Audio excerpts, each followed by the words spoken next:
Ireland series দিয়ে শুরু।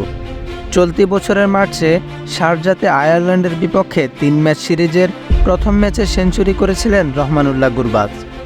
এরপর দক্ষিণ আফ্রিকার বিপক্ষে ওয়ানডে সিরিজেও পেয়েছেন সেঞ্চুরি, আর কাল পেলেন বাংলাদেশের বিপক্ষে। অর্থাৎ সর্বশেষ 3টি ওয়ানডে সিরিজে আফগান এই ওপেনার সেঞ্চুরি করেছেন 3টি। বাংলাদেশের বিপক্ষে গুরবাজের সেঞ্চুরি ওয়ানডে ক্যারিয়ারের 8ম। এই সেঞ্চুরি একটা জায়গায় সচিন টেন্ডুলকার, বিরাট কোহলি, বাবর আজমদের ছাড়িয়ে গেছেন গুরবাজ 8ম সেঞ্চুরি করেছেন 22 বছর 349 দিনে। এর চেয়ে কম বয়সে ওয়ানডেতে 8ম সেঞ্চুরি করতে পেরেছেন মাত্র একজন, কুইন্টন ডি কক। কিংবদন্তি সচিনের 8ম সেঞ্চুরি করতে লেগেছিল 22 বছর 357 দিন। কোহলি ও বাবর দুজনেরই লেগেছে 23 বছরের চেয়ে বেশি। মুশফিক রহমান, ক্রিকস্পো, ঢাকা। ক্রিকেটের সব খবরাখবর পেতে আমাদের চ্যানেলটি সাবস্ক্রাইব করুন।